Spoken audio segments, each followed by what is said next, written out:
Hello guys, welcome to MySQL Database Part 4. In this video we are going to discuss about create database, create table, primary key and foreign key. So let's start our video. Here is the definition of primary key and foreign key. If you want to know more about primary key and foreign key, then you can visit the site which are provided in below description. Okay. The definition of primary key is a field in a table which is uniquely identify each row record in a database table. And foreign key definition is foreign key is a column or group of column in a relation database table that provide link between data in two tables. So let's switch to command prompt. Here I already entered in MySQL using root user. Now let's find how many databases are present. Okay, to create new database we use command create database. Database name is suppose emp gender colon. So we successfully create database emp gen. Now to create table you must enter in database, otherwise it won't allow to create table because database is a collection of one or more tables. Okay, so let's use recently created database emp gen. Now for create table we use command create table.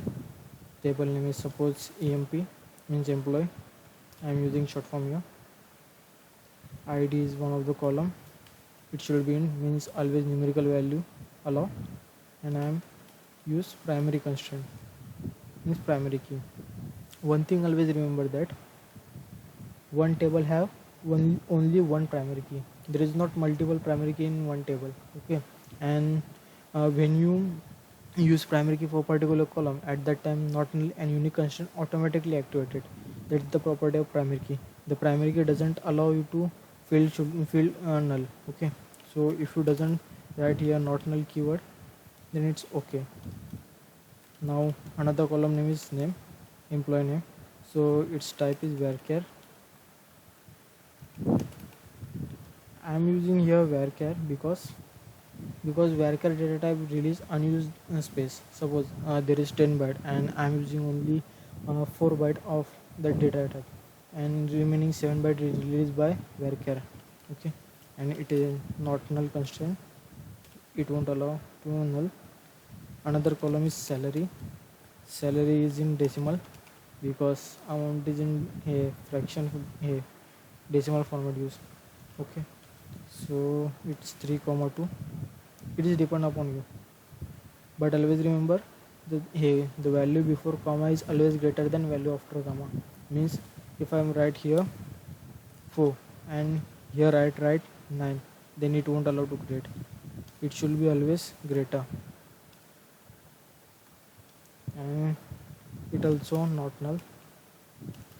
And another column is gender id, it also int because gender id we use as a foreign key, and it also not null. So here we successfully create table. Let's check as we create table is happen. Yes, primary constraint use and all columns should not be null. Let's create another table, that is gender. Create table gender. Inside gender there is two column id, it should be int. Always remember when you use any column for foreign key, then that data type and another table data type should be matched, otherwise it won't allow, otherwise there is a problem to create foreign key and it won't allow to create foreign key. Okay, and it is my primary key, and another column name is gender name, and it is varchar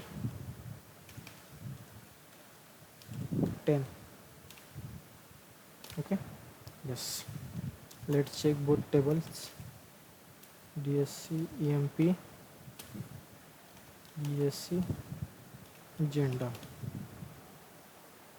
Look here, the gender id data type and my primary key gen table data type is same. If suppose the gender id column table is in string format and my id is in integer format, then it won't allow, because string and numerical it cannot be matched. Okay, so for creating foreign key, use command alter table, use table emp table, add foreign key. In emp table, which column? My column name is gender id, references to which table? Gender table. Inside gender table, which column you want? id, so I write here id. Here you can see record duplicate 0, warning 0, query row affected, means we successfully create foreign key. Now how you check is foreign key created or not? For that you use dsc emp, the table which used for foreign key. Here you can see id is in primary key, gender id is in mul key, means it create foreign key. Here is the end of lecture, and in our next video we are going to discuss about alter property of table. Okay, there we discuss about if I forget to allocate primary key, and what if I want to add another column inside the table after particular column inside the table. That property we are discussing in our next video. Thank you.